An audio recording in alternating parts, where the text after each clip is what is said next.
नमस्कार दोस्तों, आज के इस नए वीडियो में एक बार फिर से आपका स्वागत है। जैसे कि आप सभी को मालूम है कि छात्रावास अधीक्षक भर्ती के लिए नोटिफिकेशन आ चुका है, जिसमें 300 पदों के लिए विज्ञापन जारी हुआ है। कई अभ्यर्थियों के मन में कई प्रकार के सवाल आ रहे हैं, जिसमें इस प्रकार से कई अभ्यर्थियों द्वारा प्रश्न पूछे गए। कंप्यूटर प्रशिक्षित का क्या मतलब है? क्या इसके लिए कोई डिग्री ज़रूरी है? डिग्री डिप्लोमा ज़रूरी है?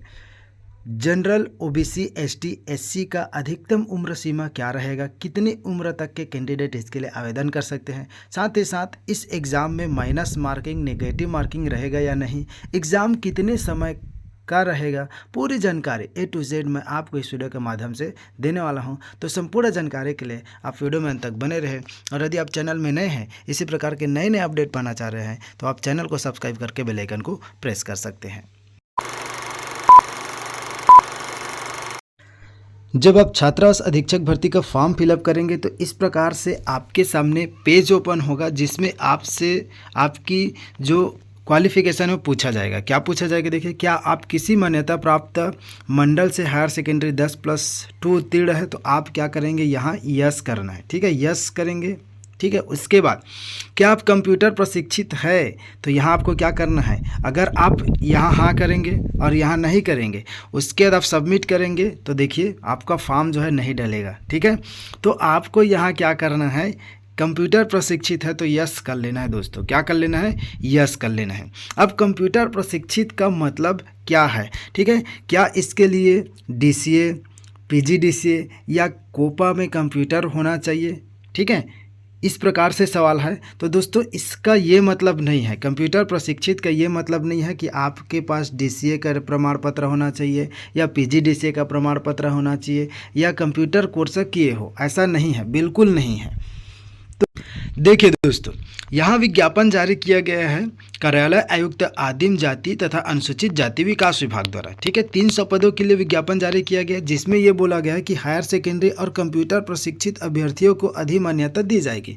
ठीक है, अब देखिए यहाँ नीचे आप आएंगे तो यहाँ आपको देखने को मिलेगा कि कंप्यूटर प्रशिक्षित को अधिमान्यता दिया जाएगा। इसका आशय क्या है? तो देखिए, कंप्यूटर प्रशिक्षित अभ्यर्थियों को अधिमान्यता दिए जाने का आशय यह है कि प्रश्न पत्र के भाग अ कंप्यूटर ज्ञान से संबंधित 30 अंकों के प्रश्न में से 50% अंक प्राप्त करना अनिवार्य होगा। इसमें अर्हता प्राप्त करने वाले अभ्यर्थियों का ही प्रश्न पत्र भाग बी का मूल्यांकन कर भाग अ व ब के अंक के आधार पर मेरिट सूची तैयार की जाएगी। ठीक है, तो इसका यही मतलब, कंप्यूटर प्रशिक्षित का मतलब ये है कि 30 अंक का क्वेश्चन आएगा। कितने अंक का? 30 अंक का, जिसमें इसका 50%। तो इसका 50% मतलब आपको जो है दोस्तों 15 नंबर लाने हैं। कितने? 15। अब ये मत सोचना मुझे केवल 15 नंबर लाना है। क्यों? क्योंकि अ और ब आप जितना ज़्यादा नंबर से ज़्यादा नंबर ले आओ, क्योंकि अ और ब दोनों खंड से मेरिट लिस्ट तैयार किया जाएगा। अगर पासिंग मार्क बस रहता और मेरिट लिस्ट केवल ब से बनता तो बात अलग है। ठीक है, अब मैं 15 नंबर पासिंग ले आता हूँ, बाकी ज़्यादा नंबर लाने को सकते नहीं, ऐसा नहीं। क्यों? क्योंकि दोनों से जो है मेरिट लिस्ट तैयार किया जाएगा। लेकिन इसमें अगर आप 14 नंबर पा गए तो आप जो है ब में, ठीक है, 70 में 70 नंबर लेकर के आ रहे हैं और इसमें 14 नंबर पा रहे हैं तो भी आपका सिलेक्शन नहीं होगा। तो कंप्यूटर प्रशिक्षित का मतलब यही है कि आपको कंप्यूटर का नॉलेज होना चाहिए, न कि आपके पास सर्टिफिकेट होना चाहिए। तो केवल आपके पास जो है नॉलेज होना चाहिए, और इसी नॉलेज में से आपको जो है 30 अंक में से कम 15 नंबर पाने हैं। अधिकतम आप 30 में 30 ला सकते हैं। अब सवाल ये है कि इसके लिए उम्र सीमा क्या रहेगा? तो देखिए, इसके लिए उम्र सीमा की बात की जाए तो आयु सीमा दिनांक 1/1/2023 को न्यूनतम 21 वर्ष, अधिकतम आयु राज्य शासन द्वारा समय समय पर जारी निर्देशों प्रावधान के अनुसार होगा। अभी हाल ही में आप लोगों को मालूम होगा कि 5 वर्ष की छूट जो है दिया गया है आयु सीमा में, जो पहले छूट था उससे बढ़ा करके। तो इस प्रकार से जनरल की जो आयु है, तो जनरल वाले कैंडिडेट जिनका आयु 40 वर्ष तक है वे अप्लाई कर सकते हैं।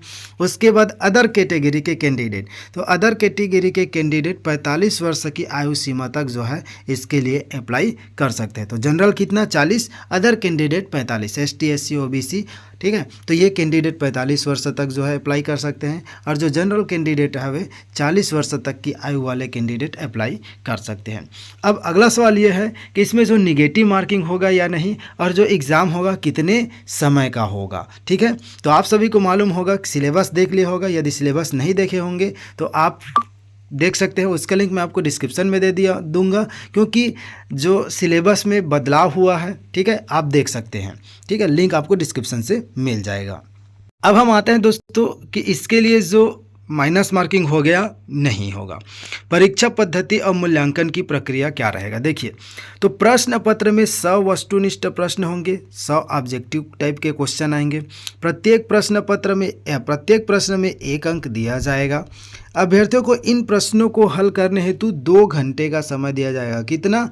2 घंटे, 2 आवर्स का टाइम दिया जाएगा। दिए गए प्रश्नों के 4 विकल्प में से 1 विकल्प सही होगा। सही विकल्प पर उत्तर शीट अपने OMR शीट में नीले या काले डॉट पेन से गोला को पूर्णतः भरना होगा। गलत उत्तर अथवा 1 से अधिक उत्तर अंकित करने पर ऋणात्मक अंक निगेटिव मार्किंग का प्रावधान होने से एक गलत उत्तर पर नियत अंक 1/4 अंक काटे जाएंगे।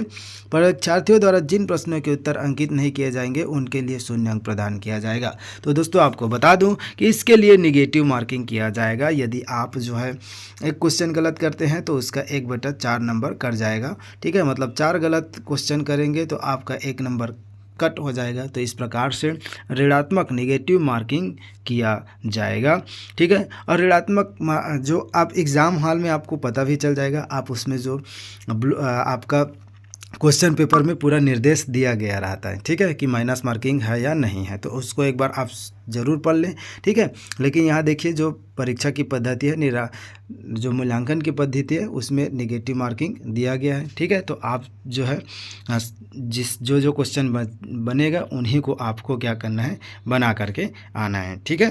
तो ऑनलाइन आवेदन प्रारंभ हो चुका है 1 मार्च 2024 से, और ऑनलाइन पत्र आवेदन भरने की अंतिम तिथि 31 मार्च 2024 तक जो है आवेदन भर सकते हैं। उसके बाद यदि फॉर्म फिलअप करते समय आपसे किसी भी प्रकार की मिस्टेक हो जाती है तो 1/4/2024 से लेकर के 3/4/2024 तक आप त्रुटि सुधार कर सकते हैं। और परीक्षा केंद्र जो है 32 मुख्यालयों में होगा। और परीक्षा की संभावित तिथि की बात की जाए तो दोस्तों अब इसका परीक्षा की संभावित तिथि आप मान के चलिए अगस्त में होने की संभावना है, ठीक है दोस्तों।